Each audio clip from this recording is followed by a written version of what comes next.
Mind, Muscle, Hustle podcast. Brought to you by the Strength Emporium and Tulsa Reps. My name is Magic Zach. This is the Mind, Muscle, Hustle podcast. This is our first episode here with Genghis John and Mr. Caleb the Beast himself. How's it going, gentlemen? Good. Doing well. Hell yeah. Good to see you guys.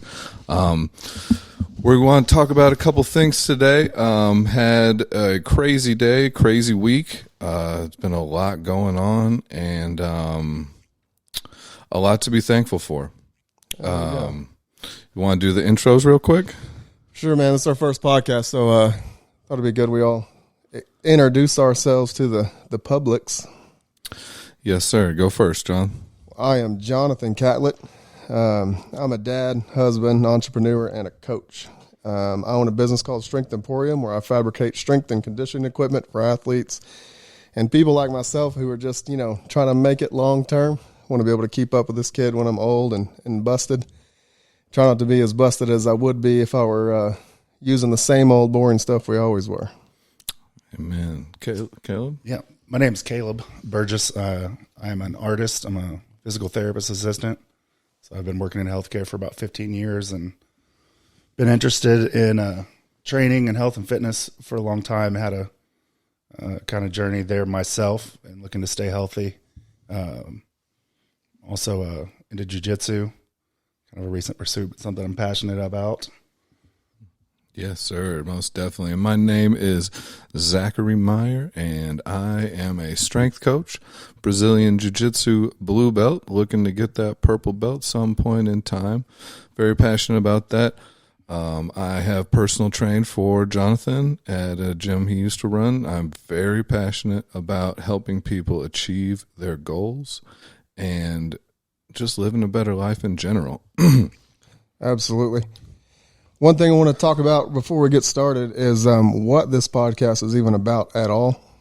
So the reason we're here and what we're doing on this podcast is we're just here to talk about what we're getting better in all the ways. So mentally, physically, financially, trying to make progress and move forward.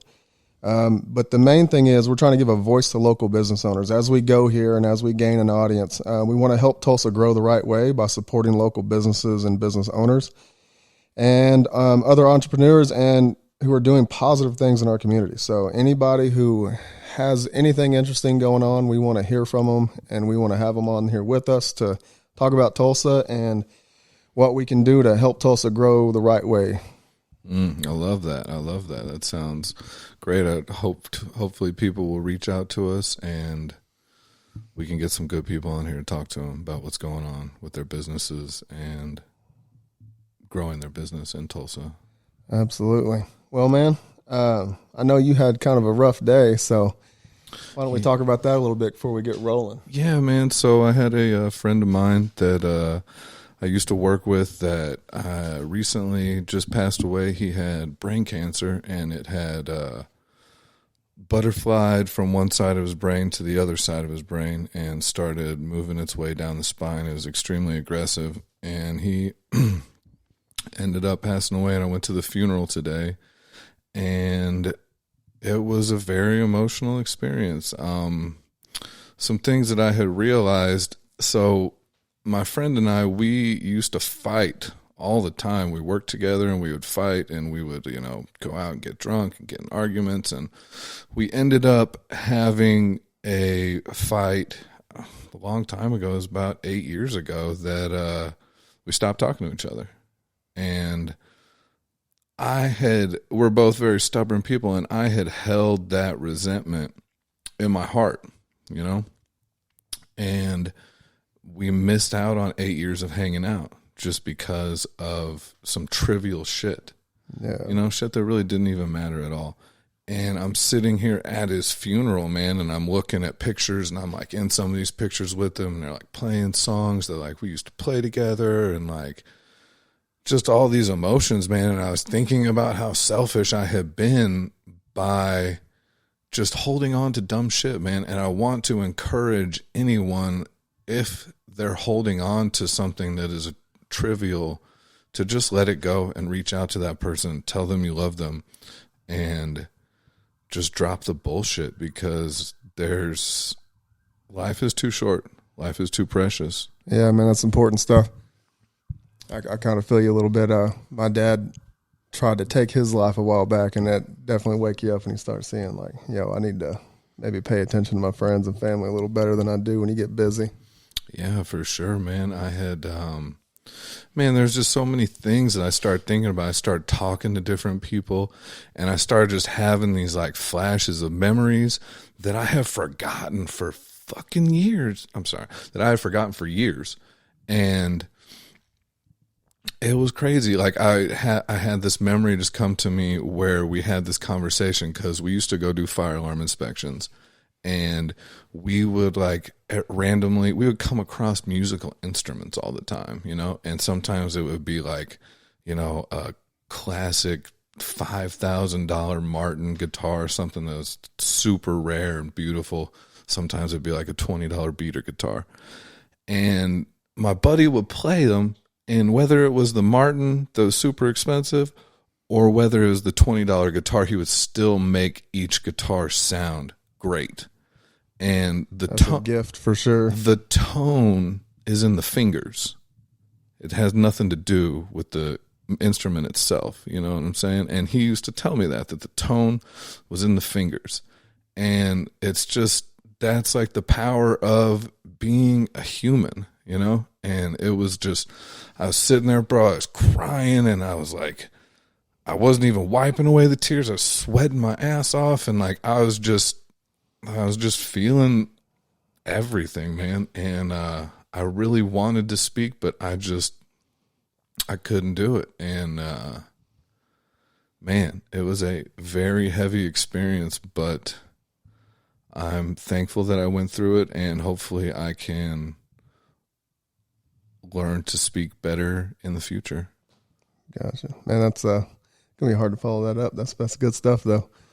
Sounds like I don't know much about your friend, but it sounds like, at least in some things, he also, like all of us, seemed to pursue a life of excellence, maybe. For sure, which man. I think is something, a quality we share, as friends, and part of the reason that we're drawn together is we like to do things well. We're working towards a onward and upward kind of path in our life, and we're looking to bring that to other people, and we're looking to better ourselves.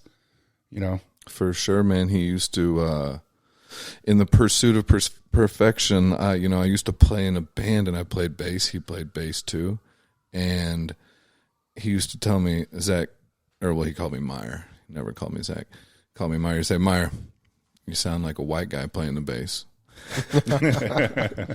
And I was like, oh man, that's a strong point. You gotta have a little soul in there. You gotta loosen up, man. You gotta not be so stiff.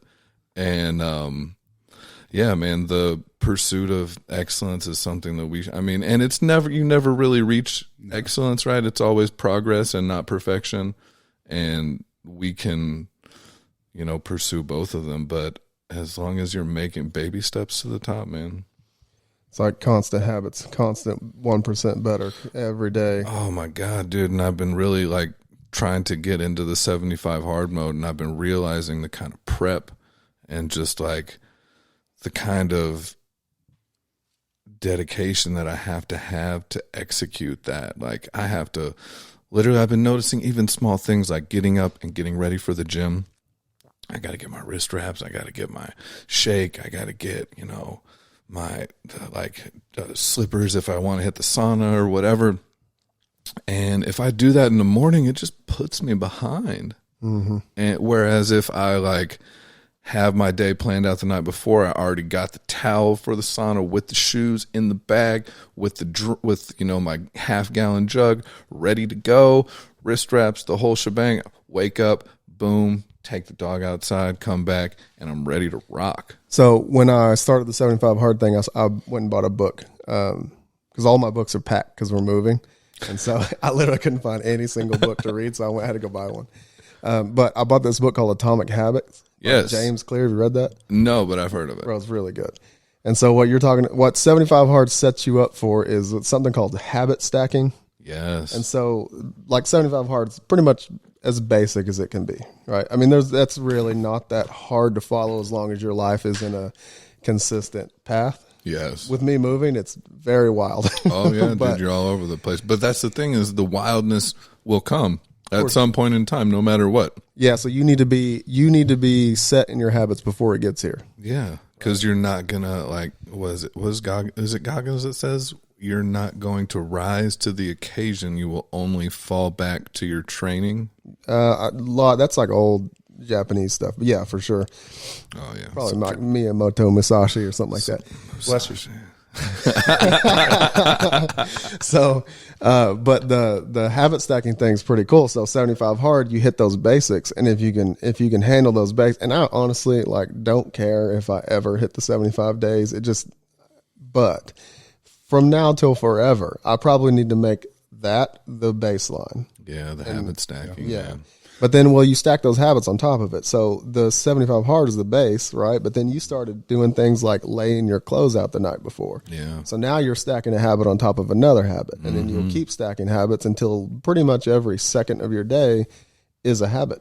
Bro, and that time management is the most critical of everything, man. Well, for sure, time management's huge. But one of the things that I think you get a lot from all of that is stress management. Oh my God. I got to work on streamlining that morning thing, man. That's because I get up on time and then it's like, I'm going to make this coffee. I'm going to do this. And then all of a sudden it's 45, 50 minutes and I'm just leaving for the gym. I got to be at work. So on the days like that, I get there, I get in my cardio and I'm like, I got to go Bro, work especially now. if you pick up that phone, dude. You wake up and you go straight to that phone. You burn through 45 minutes and then you're like, oh my gosh, man. And you're way behind already. And So I joined the military right out of high school. And so, I went to college for like a semester, and then I was like, nah, I'm going to the military. yeah. I had college paid for. It wasn't good enough. Like, nah, man. But I was like, when I was in high school and stuff, my parents, and everything that I did, I had worked a lot, and I was very disciplined because I had a lot going on. So and my parents are really, you got to do all these things all day long. And when I went to basic training, that was like being at home. It wasn't much better. And so but of course there's a lot more discipline involved and a lot of habits that they like ingrain in you.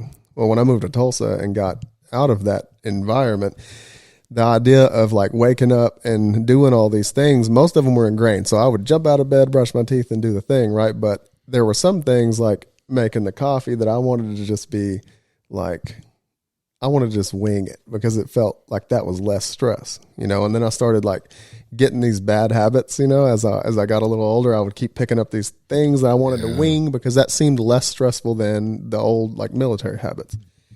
But now as the years have gone by, I realize had I kept all of those habits and kind of cultivated them a little better instead of like I saw them as stress at the time, but they weren't, then a lot of the stressors of your day would be a lot less because you have all the things already pre-planned for you. Like you have everything laid out. You don't have to worry about it. When you get up, your coffee's already ready to go. Like all this stuff, your fuel's in your car, have nothing to worry about. But sometimes we get in these habits of like winging it and it just keeps seeping and keeps seeping and keeps seeping in the rest of the life. Yeah, for sure, man. Every time that just like you're saying, man, even something as trivial as having to stop and get gas, every time that it's nighttime and I'm like, I need to get gas before the morning, every time that I don't, I end up regretting it because you get up and then the gas station is slammed and you're like, maybe I can just make it a little further, and you're just kicking the can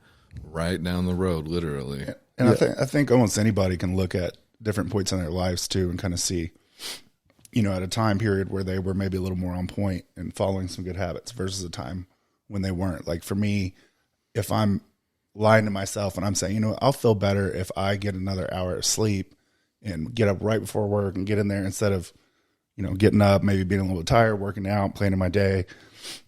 This is the whole day, the mood, my feeling of success for the day, because everything's chaos, and it's like there's enough chaos in the world without me inviting it into what should be a structured part of my day, my job, my you know, taking care of my house, myself, my health. This is our little war on chaos, our little battle for order. Dude, it is. And order in the mind is more important than anything else, man. You can't get it anywhere else until you have it in the mind, right? Exactly. Well, so, you know, everybody, they come to the gym and they always last like, 2 weeks. And then all of a sudden, Maybe like, 3. oh, yeah, maybe. And then all of a sudden they've got they're busy.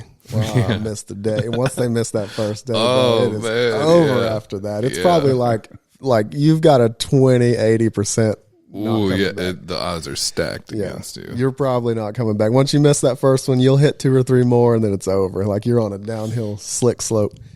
But if that's probably what the big thing about 75 Hard, if people would kind of embrace that, at least I have to show up for this long. Because you may not have to do all of that. But if you start out a new gym or program, or let's just say exercise, then well, right now I have a buddy doing my balance boards, and he's doing some foot training we've been talking about, and he's literally committed to doing 100 days.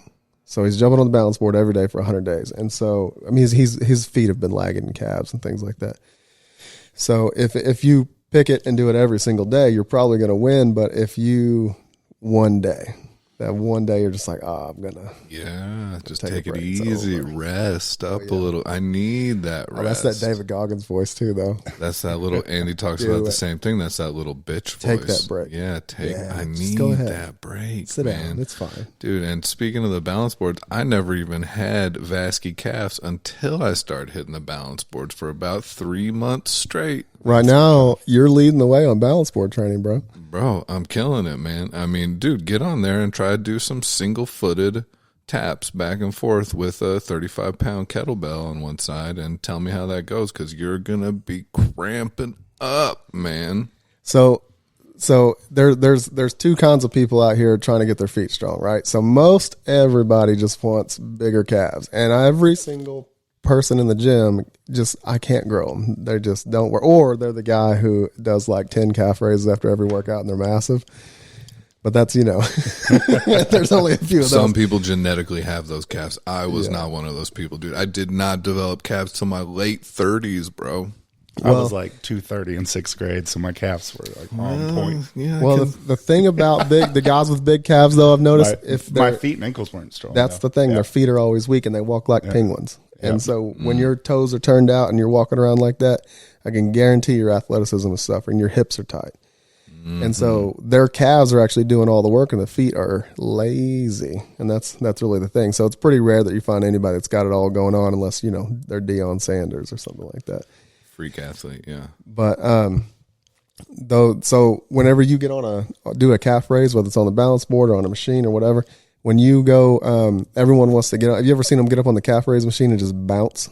Oh, I hate that. Like they're basically jumping, da-ding, da-ding, da-ding, da-ding, da-ding. And I immediately think of their Achilles tendon, and I'm like, oh, they're shredded. Man, you're about to go pop. So not only basically no one even knows how to walk anymore. We're all pretty busted. We can't even walk down the road correctly. So imagine like you're getting on a calf raise machine and doing calf raises. You might get bigger, but you're with gonna tons of weight. Everyone stacks the weight on that there. 1,000-pound Arnold Schwarzenegger. Dude, all the 45s that they can find just stacked on there, bro. And I'll get on there with dude, at one point in time I was putting a quarter on there and just blazing single-footed raises. And I was, at 10 reps, dude, slow, I was getting obliterated on it. And people were looking at me like I was a little bitch.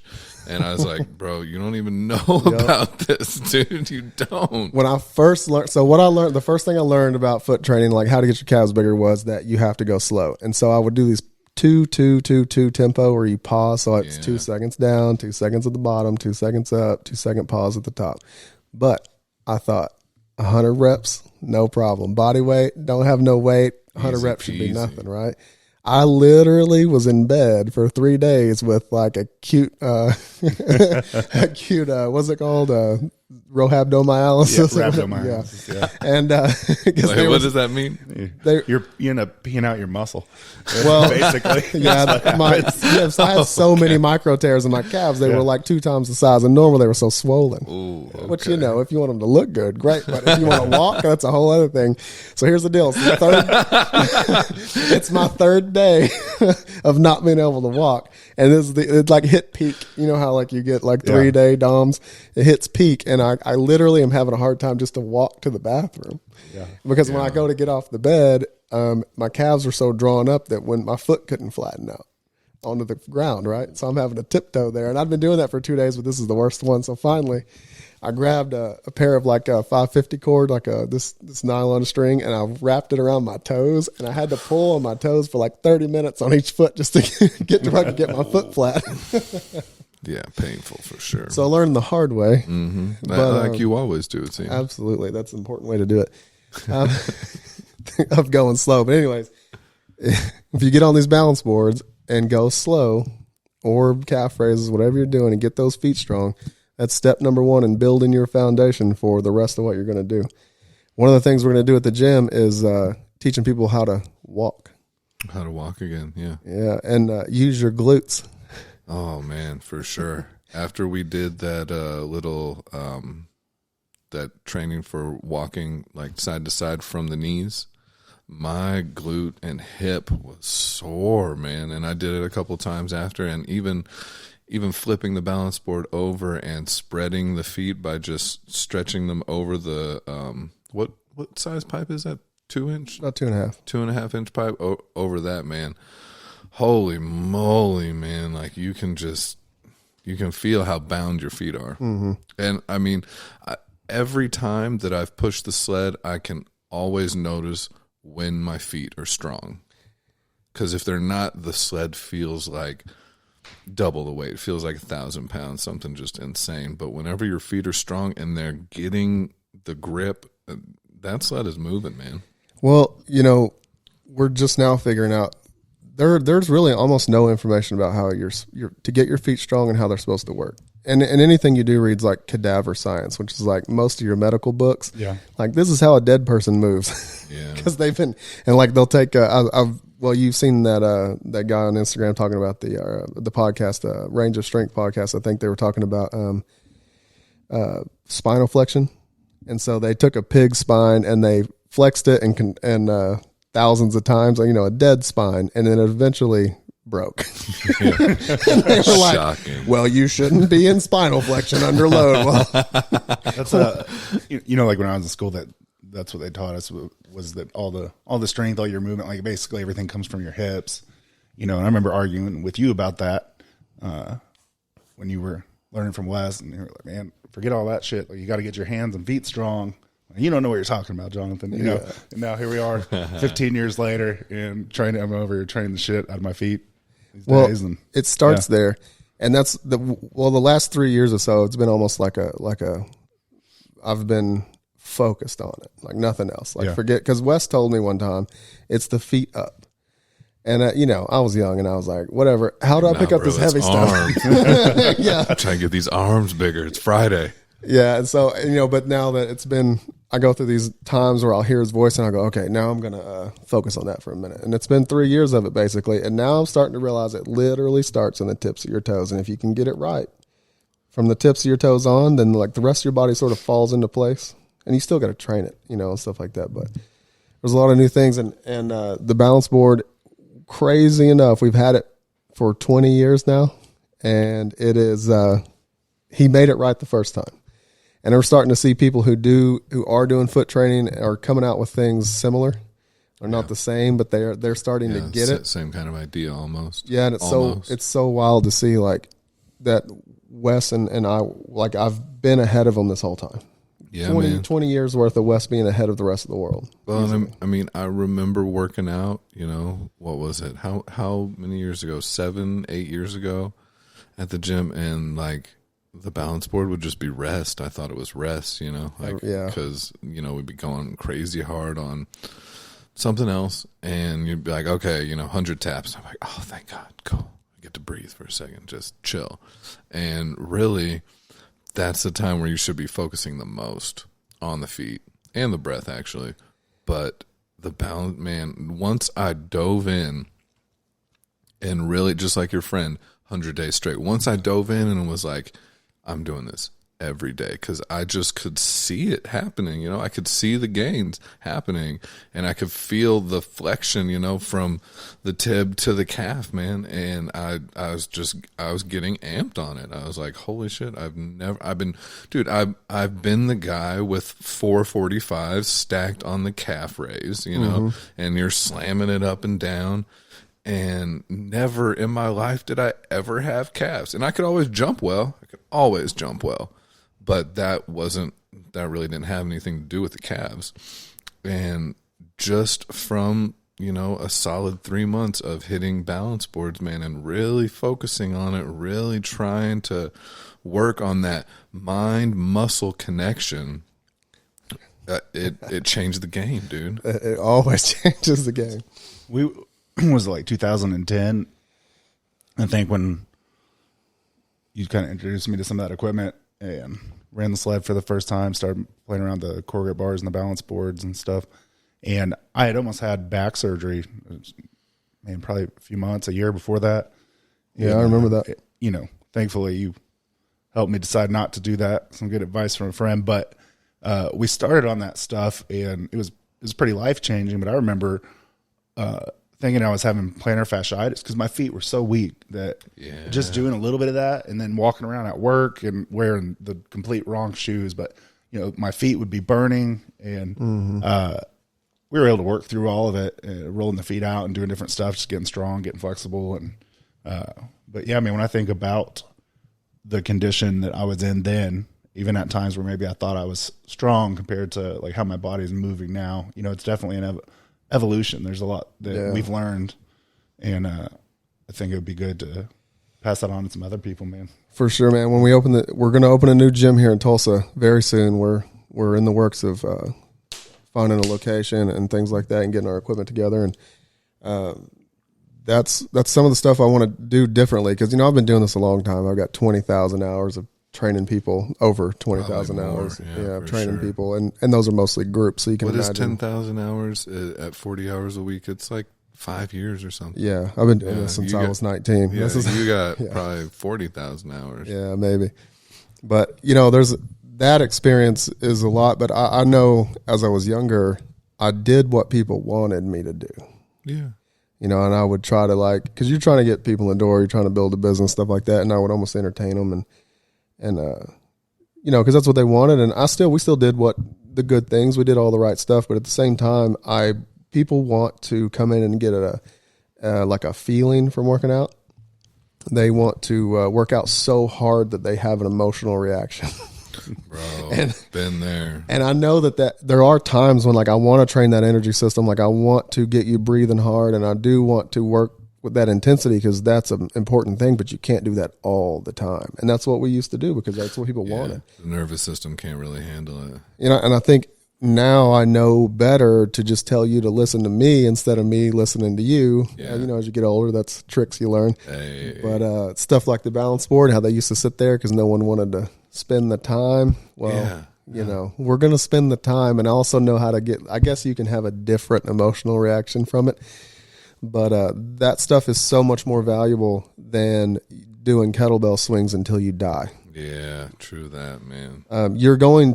There's things you can do in your training. And I know you guys are super into jiu-jitsu and stuff like that. And y'all understand that when y'all slow down and learn something correctly, the actual depth of understanding of a move, you're going to really get it a lot more than if you were to just go through and the guys that kind of do it boot camp style, we're just doing arm bars until we get it or someone's arm breaks. Yeah, bro. Yeah. There's horrible training, and then there's, what we should be doing. And that's what I think. A lot of times I watch CrossFit and stuff, and they're just going crazy, and that's why everyone's hurt. Insane crazy, man. Watching them do those kipping pull-ups, man. Whew. And I don't, CrossFit's fine, and actually I like a lot of parts of it. The way they've put together the programming and the way they time most of the workouts and stuff is great. but I have read almost every old-time strongman book that's ever been written, from 1890 to like 1930s, like all of the old-time strongmen who really were a lot better than most of us today as far as, stronger, athleticism and doing what I love about that is that's before any steroids, before anything like that, man. Those are German sausages. You get jacked on sausages. For real, dude. Stopping cannonballs with your belly. Oh, yeah, man. Well, they every single one of the books, and I'm saying at least 80% of them will say no high repetition overhead lifts. Oh, okay. So then we wonder why we're having so many injuries and things like that. Well, as soon as you put it over your head, everything in the chain is now compromised. And I mean everything. So it doesn't matter if you've got shoulder pain, neck pain, back pain, hip pain, knee pain, it doesn't matter. It's all part of that because the entire chain gets compromised once you put it overhead like that. So if you do it in high repetition lifts and it's not perfect, like a weightlifters that train like the Chinese weightlifting team. Yeah. I mean, they're not doing any kind of high reps. It is just like one rep, walk around for 10 minutes, do some accessory work, come back, do it again type thing. They might be hitting 3 reps and stuff like that, but it's very different training than what we see. And I know there's guys out there doing it right, but there's a lot that aren't. Yeah, that's no joke, man. I do like a lot of things about about CrossFit as well, but a lot of people just end up getting hurt, man. I mean, that's just a fact. And I know that they're pushing for to be an elite athlete, and that's great for if you're going to compete in the CrossFit Games, which is the same thing I'll tell people that want to power lift. Like, yo, if you really want to compete, get after it. But if you want to live a long, pain-free life, then don't do that. Yeah, don't do that, man. And I get the attraction to powerlifting. So when Dennis came to the gym a long time ago, I really wasn't that exposed to powerlifting. I was strong and I was young, and then I saw the guys come in and they all started lifting. I was like, well, I want to lift heavy too. Dennis does it. I want to lift heavy too. Just for a little preference, Dennis Cornelius is what is his credentials? Right now he's one of the leading powerlifters in the top leagues in powerlifting. Yeah, natural tested. I think he's got at least 4 world records. He's just a beast of a man, and all natural. That's the crazy part. He doesn't have that crazy bodybuilder I'm juicing look. He just has the look like he grew up on a farm possibly and could literally pick you up by your ankles and shake the money out of your pockets. I think he has a 920-pound raw squat record. That's a world record. Lord have mercy. I'm thinking. I could be jacking that up, but I think that's right. Got legit credentials. Yeah, and so, watching somebody like that, you think I want to start doing it too. And I had the ability. Right. But I shouldn't. Because you're strong. Yeah, but I shouldn't have been doing it. And luckily, I don't have any injuries from it. But I know that if I were to continue, it would be, bad news. Yeah. I'm definitely not a power lifter, man. I'm not built for it by any stretch of the imagination. That's the big thing that people don't take into account. Are you built for the sport you're playing? Did God tell you to do that? Right. Or are you making bad decisions? Yeah. Are you trying to force it? Are you trying to Rudy it? Peer pressure.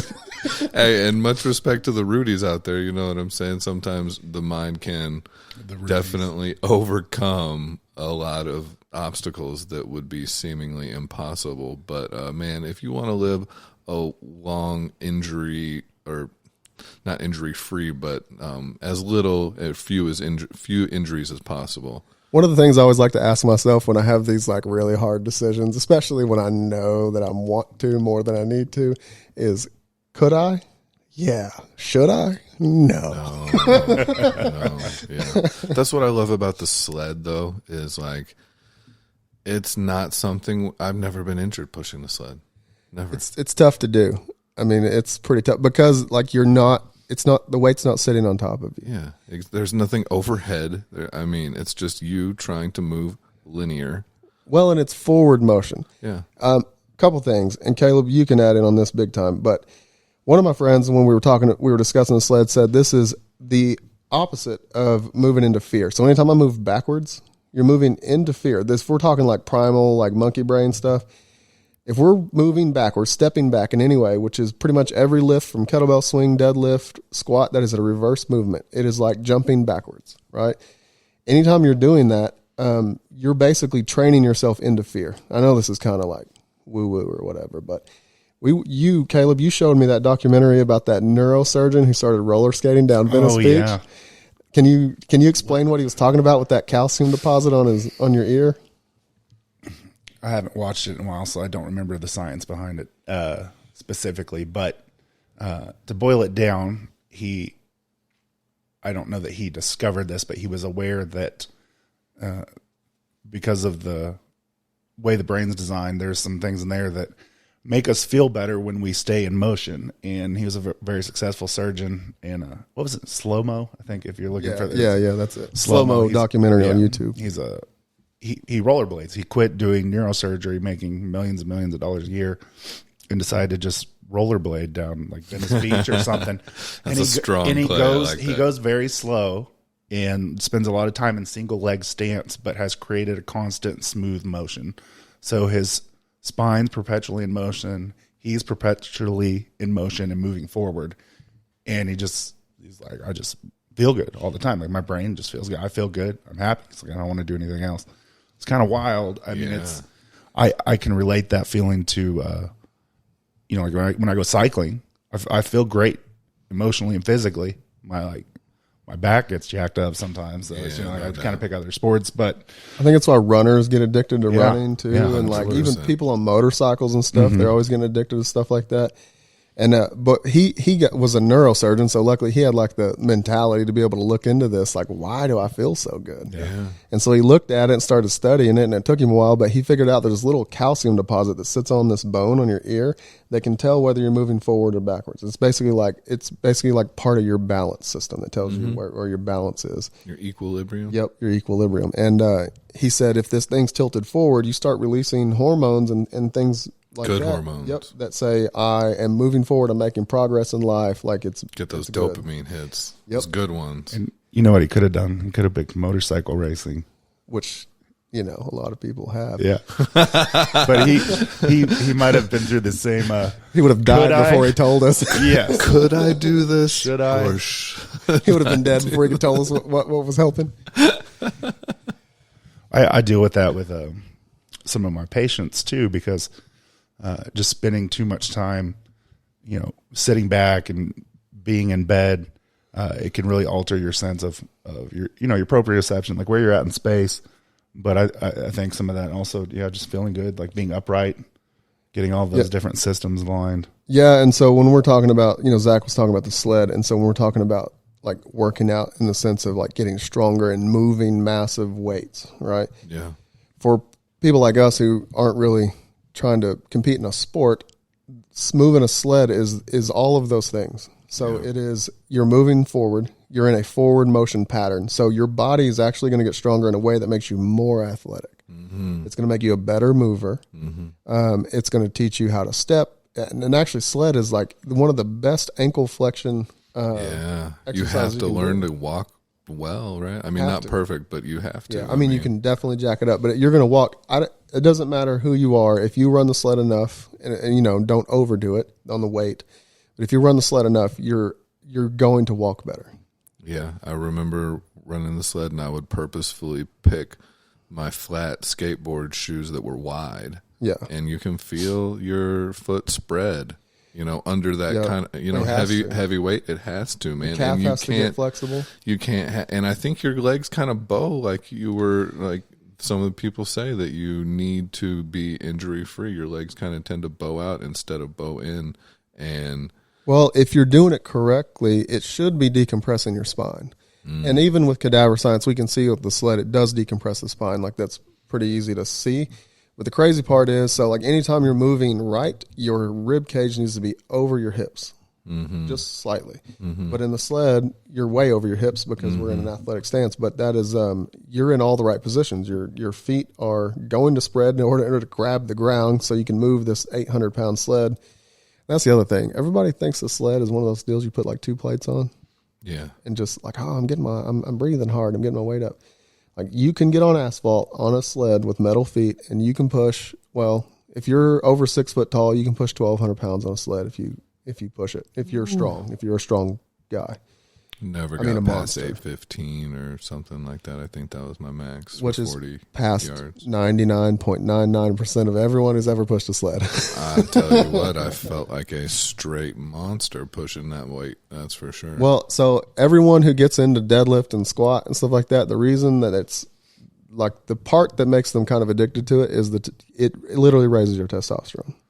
100%, yeah. The sled at a 800-pound weight or whatever you can handle, a heavy weight, is going to do the exact same thing. And you can't drop the weight on yourself. Right. You're going to actually feel better and move better rather than train a bad movement. Yeah. And all those other things we talked about. It's almost the perfect exercise.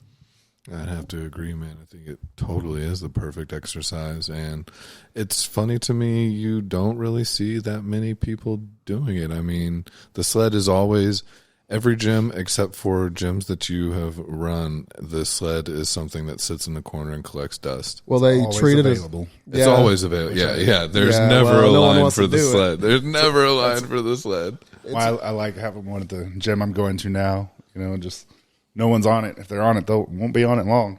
Yeah. I'll get mine 30 minutes in. People are treating it as accessory work. They're treating it as cardio. Yeah, that's true. And so you're not putting weight on it. You're not taking it seriously. It's all like the intention stuff. If my intention is I want to push 1,200 pounds on the sled, guess what? Yeah. I'm going to get stronger and bigger every day. And so I'm treating it like you would your squat. Yeah. Right. But so I'm going to get super strong from that. With so much less injury risk than the rest of it. So, that's the thing, like picking your exercises and picking your poison. And I know our gym's not going to be for everyone. And honestly, I don't want it to be for everyone. I don't like everyone. Yeah. But for those that are interested in like performance longevity and feeling better and actually becoming more athletic, which is what I'm about. Yeah. I would say, out there, I mean, I'm probably not your number one powerlifting coach, but as far as getting athletic, I probably have more hours of teaching that than most. Mm-hmm. And that's something we can do. And really, I know all gyms are for the masses. They're for everybody. And most weight loss is always king. It's always who wants to lose weight. But if you think about it, if you want to look like an athlete, you kind of have to train like an athlete.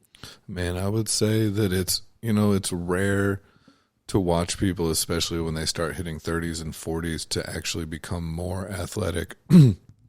But I feel like I have become more athletic through my 30s. And I mean, of course, with peaks and valleys and all sorts of different training. Jiu-jitsu is a completely different sort of athletic sport. But, man, I really feel like the base of balance boards and the sled and really like something as simple as farmer carries have been like such an amazing base for me that I'm able to compete with people I might not otherwise be able to.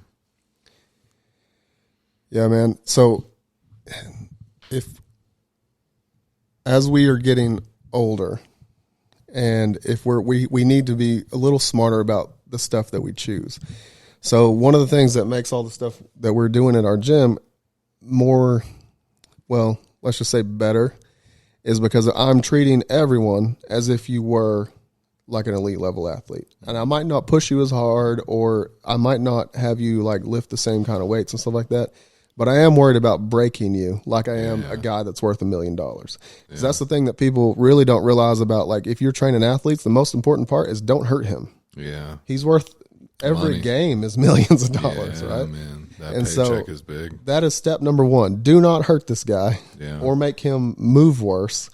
And he's going to, that's how you train an elite level athlete. But what I want to do is let everyone be able to do that, because as far as you're concerned, you're just as important as the other guy. Yeah, from the feet up. And so if I can teach you that, then you're going to train that way. Yeah. But we are so stuck in the Bible of bodybuilding, Arnold Schwarzenegger. Yeah. Everything is, on that's what we're doing, even though everyone I know has a left shoulder injury. Oh my God, mine's my right. That is, it's Gold's. Because we're getting armbarred all the time. Yeah.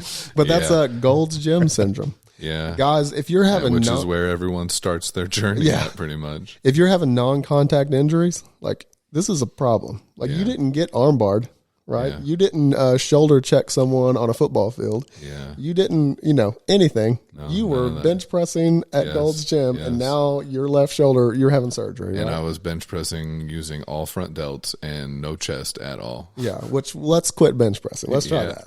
Right. Let's chill on that. We need to get rid of barbells. We really do. I guess I got to agree with that one, man. I know that will absolutely trigger most people, but yeah. There's nothing better for getting big and putting on size than a barbell. Absolutely nothing. Yeah, you're right. But most of us are really not putting on any more size than you would with like some 50-pound dumbbells. Most of us are out there pushing weights that we have no business pushing. Yeah. You are not bigger than you would be really if you had 30-pound dumbbells. That's so true. You feel like you are because it hurts. Yeah. But you're not actually making any more gains than you would be probably doing push-ups. Yeah. And but dudes do it anyways because it makes them feel good. Yeah, man. And I put on so much muscle. Like that year in 2010 or whatever when we started working out and just using those 15-pound maces, man. Using my core grip bar, every old school trainer I've ever met, old school guys, it's reps. Yeah. Reps are superior to just about everything when it comes. And actually, like, look at the military guys that like push-ups, pull-ups, 2 mile run, like those guys. The old school discipline. Well, David Goggins. Yeah. Right? Yeah. I mean, he's like pull-up world records, right? Yeah. If you want to get like jacked, actually, those calisthenics guys, if I'm being honest, probably look better than anybody else out there. Totally. If we're just talking about like physique. Shredded. So they don't lift weights at all for any reason. And the guys at the gym, what they're doing, and I guess in the culture that I've seen around here, and it's massive, is they're going after feelings. Yeah. Oh, yeah. And then they talk to me like I'm a tough guy. Yeah. But what you're really doing is you're going to the gym looking for a feeling. Yeah. And so you'll stack more weight on that bar than you should, and you'll strain against it because you're actually getting a feeling from that, and you're getting endorphins from that. And so I know your life is boring. I know work sucks and you're stressed and the day-to-day sucks. But there are better ways of getting rid of that energy than breaking yourself. And that is what we are addicted to when we're doing that at the gym. Because if we were looking for actual gains, we'd be thinking a lot more than we were actually just go doing what everybody else is doing. That's true, man. I totally agree, man. When in the pursuit of gains, I have noticed a lot of different things. And even going back to the push-ups, jumping on the balance board and hitting push-ups with with your hands forward gets a crazy pump. Bro, that is advanced level stuff. People ain't ready for that. Crazy pump, man. Then you throw it the other way, and it's a completely different push-up. And I've made great gains, and it's so easy on your shoulder. It's not, you're forced to have your hands closer together, and that makes you activate a lot more of the tricep, and you're doing more of a perfect push-up, in my opinion. For sure. How long have we been doing this? Shit, I don't even know. 48 minutes. Oh, we're right in the pocket. Yeah, we are in the pocket. Anything else you want to talk about, Caleb? You look like you need to say something. No, Nothing particular. Oh, all right. Well, you got anything else, Zach? Man, I just want to encourage people to get out there and start exploring with your gains and maybe try something different. Doing stuff like that has really helped me a lot. I want to encourage people, if you're holding on to anything, to just let it go and just get in the flow. I do want to talk about something else. Yeah, let's do it. So, you were talking to me a little bit about when you went to your buddy's funeral today. Yes, sir. And you wanted to get up in front of everybody and say something. Yeah. But you didn't. I did not, man. So let's go into that. Dude, I did not, man. And I start having all these memories and I was watching everyone struggle to talk, because it's hard, like even just thinking about the words, I start to tear up. and I was watching people struggle, and I really wanted to get up and say something, but I was drenched in sweat, and I had been crying, and I let the moment be too big for me, and I didn't, because I feel like it really would have helped people if I could have said, yo, me and my buddy, we had a big falling out, and it was over trivial things, and we missed out on a lot of time together, and luckily, we were able to make up and catch right back up, and I'm very, very thankful for that. But I think it would have really spoke to people if I could just tell them that happened and encourage them to let the small shit go, because we all get caught up in, just like at the gym, you're talking about the feeling with the big weight and macho and I'm killing it, you know what I'm saying? We get so addicted to these feelings and we hold on to them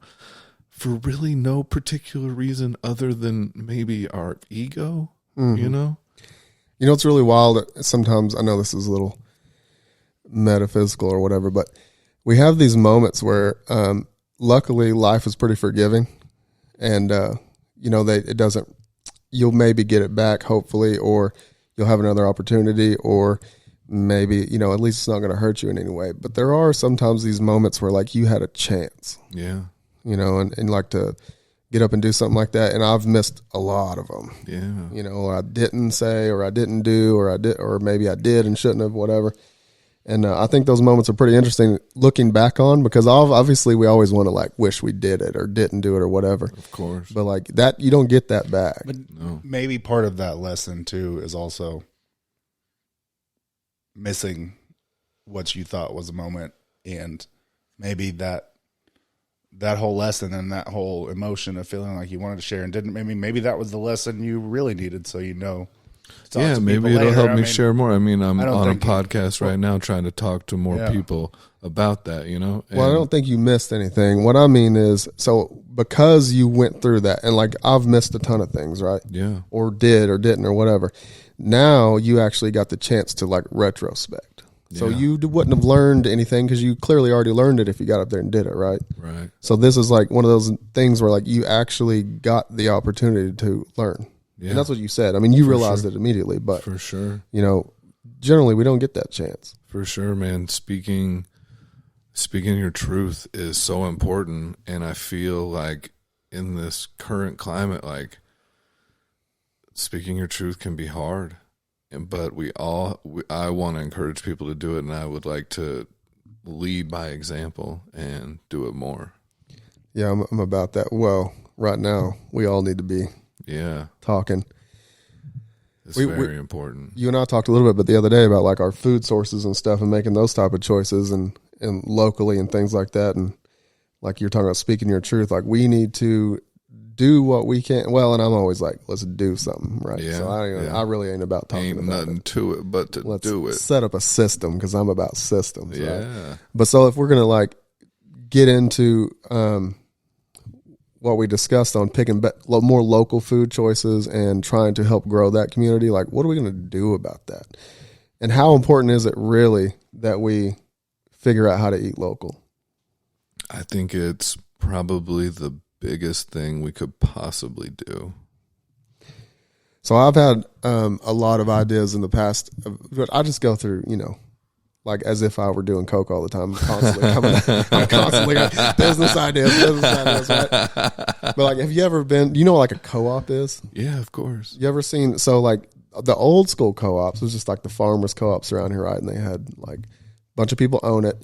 I mean, everything was a co-op way back, I mean, you couldn't live without your neighbors and without your system of trade within your community. I mean, that before Whole Foods and Walmart. Well, they've hijacked the co-op. They hijacked the co-op. I've even seen grocery stores that are co-op. It's basically just a Whole Foods. Right. It's completely hijacked. You can go in there and find absolutely nothing local, like not a single thing. Right. But what we really need, and Tulsa seems like prime spot to do something like this, but we need is an old school food co-op. Yeah. And I think I know there are a couple around. There's a few. But there's no support behind it, clearly. Yeah. Yeah, I have to look into it. It's been a while since there was like some local farmers that you could go and pick up. Wasn't very expensive either, but 1 or 2 bags of like locally grown vegetables and stuff like that every week. And then you gotta cook that stuff, but it's healthy, great food. A lot of people just don't want to eat that. Yeah, like real food, and that's a take the problem time. too. They're going to die during the apocalypse. Right. But where's as this podcast kind of gets a traction and a voice, one of the things I would like to see is have people like that on. Yeah. Yeah. So like whoever's running the food co-ops around here, whoever's doing that, because like we need to figure out how to support that. Yeah. Because I find that to be Most important. crazy important. And I know there's farmers around as well, but and I'm about talking to them too, but it's very hard to go farmer to plate. Yeah. But there are a few people around there doing the middleman thing. I think now it should be easier than ever to do it, Hopefully. But they need, marketing's hard. That's the problem. And they don't have the funding for that. And so, and people most people don't know where their food comes from to begin with. So to imagine them even looking into this, they're going to need a whole lot of someone showing them how to do it, telling them how to do it. And I think the farmers co-op they're just trying to keep the doors open probably. Yeah. And sell what they can. Cause I mean, it's not a high profit thing. Yeah. So, no, it's not. But I feel like my buddy used to say it all the time. The only vote that really counts is the vote that you cast with your dollars. A lot of people have heard that and like kind of get it, but they don't know how to do that. Well, maybe The true understanding of that needs to be gone and delved with in depth. Maybe we can help with that. I think because if you think about it, you're supporting when you're buying Whole Foods. You're supporting Amazon. You're supporting Jeff Bezos. You're supporting these putting money in Bezos' pocket so we and can waste it by flying halfway to space in a cowboy hat. Bro. in a cowboy. Selfish asshole. Man, that was a wild thing. And looking down on the plebes and the plebs, we're just very and that's just it though, dude. Is we're supporting these billionaires. You can go halfway to space and back, but if my package goes to my neighbor's house, I never see it again. Anyway. True Bezos. that. True that. All right, guys. Well, you think that's good? That is great. All right, guys. Thank you for listening. We'll try to keep the content coming, and we appreciate each and every one of you guys.